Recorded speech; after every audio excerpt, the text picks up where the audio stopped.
Prenez des pays comme l'Inde, qui compte près de 20 milliards d'habitants, ou la Chine, dotée d'économies puissantes, mais qui ont également leurs propres mécanismes politiques et lois nationales.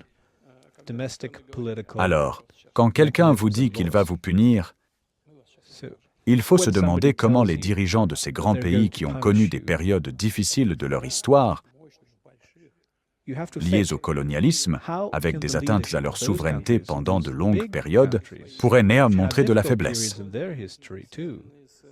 Vous devez comprendre que si l'Inde montre de la faiblesse, sa carrière politique sera terminée. Cela influence donc son comportement. Tout comme l'ère coloniale a désormais évolué, ils doivent comprendre qu'ils ne peuvent pas utiliser ce ton pour parler à leurs partenaires. Mais les choses finiront par s'arranger.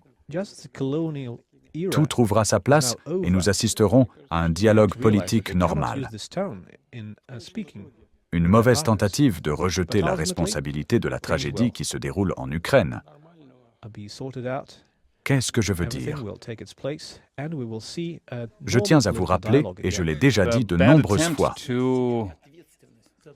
en 2024, les ministres de 3 pays européens se sont rendus à Kiev et ont signé un document qui était fondamentalement un accord entre le président en exercice, le président Yanukovych à l'époque, et l'opposition. Et conformément à cet accord, toutes les différentes politiques devaient être résolues dans le cadre constitutionnel par des moyens pacifiques et légaux. Et puis, littéralement, le lendemain, un coup d'État a eu lieu. Un coup d'État sanglant. Un coup d'État violent a eu lieu. Et personne n'a levé le petit doigt pour ramener la situation dans le cadre constitutionnel. C'est ainsi que le conflit a commencé. Car juste après, ces événements en Crimée se sont produits.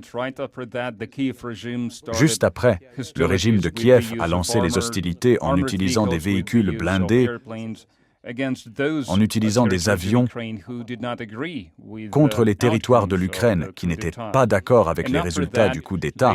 Et après cela, ils ont démantelé et sapé toutes nos tentatives de résoudre la situation par des moyens pacifiques et ont refusé d'appliquer les accords de Minsk. Alors, qui est responsable de cette tragédie? Ceux qui ignorent les intérêts de la Russie dans le domaine de la sécurité. Si quelqu'un pense que nous pouvons ignorer de cette manière le peuple de notre pays, il doit se souvenir que la Russie ne restera jamais les bras croisés à regarder ce qui se passe à côté de sa frontière sans réagir à quoi que ce soit. Cela n'arrivera jamais.